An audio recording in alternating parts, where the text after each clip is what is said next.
Welcome to the audio version of Conjured BTS, a BTS fanfiction by Zmelio. Episode 6, Wake Up. The bell rang and Amy collected her things before walking up to the teacher who was collecting her sheet music. When she looked up, she acknowledged her student. "Oh, hi, hello, Amy. What can I do for you?" Amy cleared her throat with a push, and with a push from Jin, she finally spoke.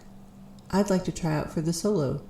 The teacher had a short look of surprise, but then nodded. "Sure. Actually, can you stay after school for it? Or do you need to catch a bus?" No, I can stay." Amy looked out the door nervously. "But can I tell my friend so she knows I'm not coming?" Jin tilted his head. What did I miss in the rest of that conversation? Was Amy planning to go home with Mona? "That would work for me. I just need to put some things away," the teacher smiled. "Could you meet me in the gym? I'd like to hear you sing from the stage." Amy's eyes widened. "Oh, I mean, you would have to sing from the stage during a performance, right?" the teacher reasoned. Amy agreed. "That's true." She took a deep breath. "Okay, I'll be there soon." They smiled at each other and Amy darted out the door. Jin had to chase after her, wondering what was going on. He ended up with his back against the wall because one too many kids walked through him and it made him feel weird.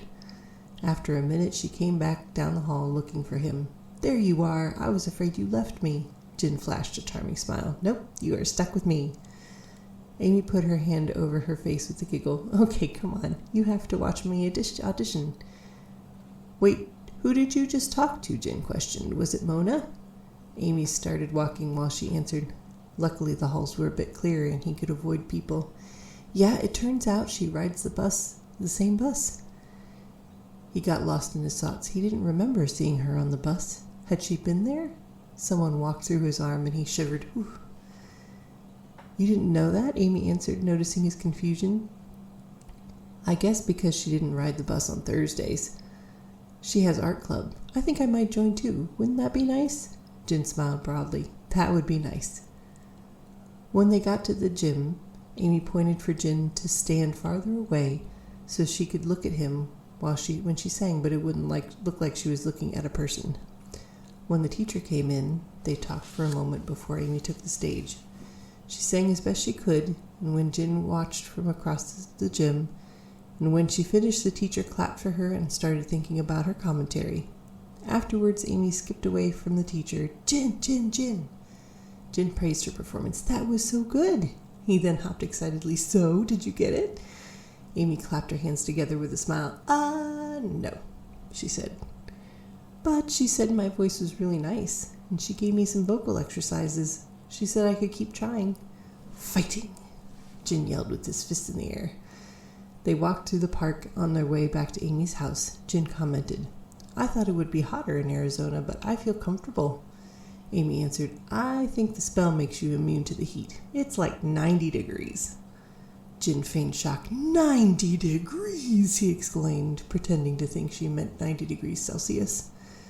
"Fahrenheit," Amy laughed.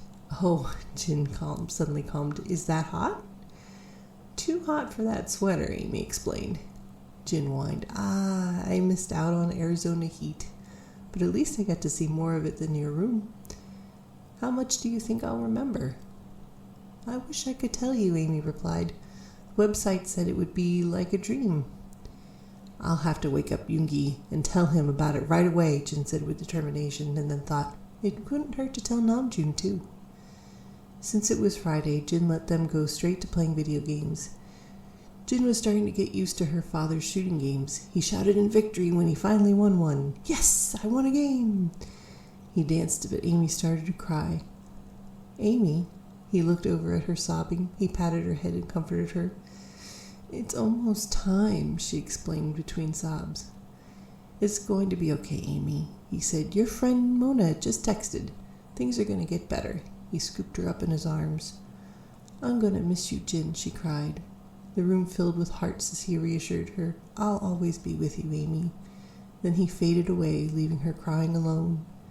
Her phone buzzed. Jin was right. Mona was texting her. She had sent Amy a BTS meme. Down the rabbit hole already, thought Amy, as laughed about it. Seokjin woke up with a start. It was so dark. He reached out his arms. Amy, she's gone. Yoongi, I have to tell him. Yoongi! Seokjin shouted. Yoongi, wake up! Before I forget! Ah, Yoongi, ah! Why don't you wake up? I just got to sleep, Yoongi groggily protested as he yawned. What do you want, Seokjin Hyung? I want to tell you about this dream, Seokjin replied excitedly. There's a high school girl in America who's army, and she cast a magic spell so that I would hang out with her for 2 days. She was so adorable and so sweet, and I think I really helped her. Sounds like a nice dream, Jinny Hyung, but not worth waking me up for it, Yoongi replied. Seokjin protested. But it was real, Yoongi. I know it. It was as real as we are talking. Yoongi tried to remain patient. Dreams can seem that way when you first wake up, I know. Good night, Jinny Hyung. But Seokjin continued. No, it was real. I was speaking English. Yoongi was barely staying awake. Do you remember how to speak English now? Well, no, it was magic, Seokjin said matter-of-factly. Yoongi was grasping at straws.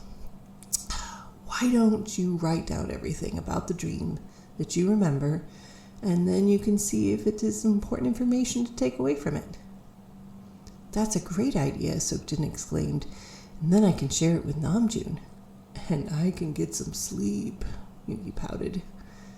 The next morning, Seokjin asked Namjoon to listen to his notes about the dream. They were all in the dorm getting ready for the day. Taehyung was sitting on the couch listening in. Yoongi was still sleeping, and the others were in the kitchen area getting food. I had this dream. When I first woke up, I could have sworn it was real. Yoongi suggested that I write it all down. Would you look at it with me? Namjoon was dressed in a tracksuit and cap. He placed his hand on his hip.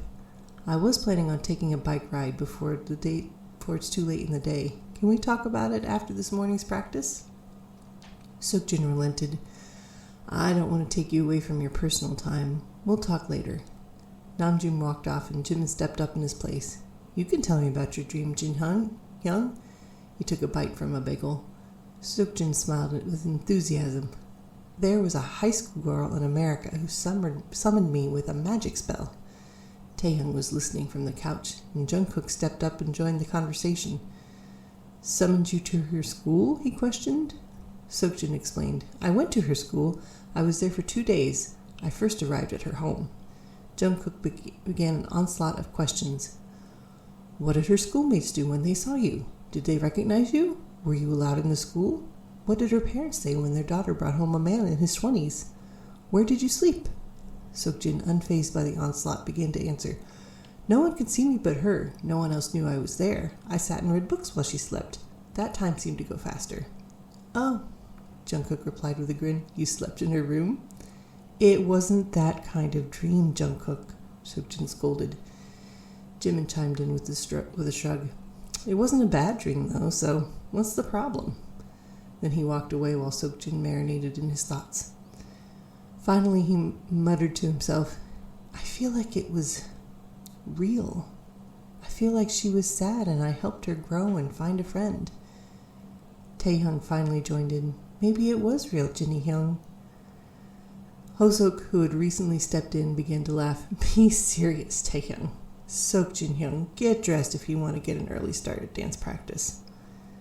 The sorcerer growled, I've wasted 2 spells already. Taehyung and Seokjin can't convince the others that the dreams even exist, let alone that they mean anything. He rubbed his forehead. That they are important, he groaned. Hoseok is shutting the conversation down. Taehyung doesn't want to talk about his experience. I wonder why that is. The others are ambivalent. And Namjoon, you won't even hear him out. You have to listen. He sighed. I can't give you an experience. I need to save you for last. So I have to turn the most skeptical. Hoseok, will that be enough? He flipped through the pages of his notes. Maybe I could do 2 at once. Hoseok would be one, and the other...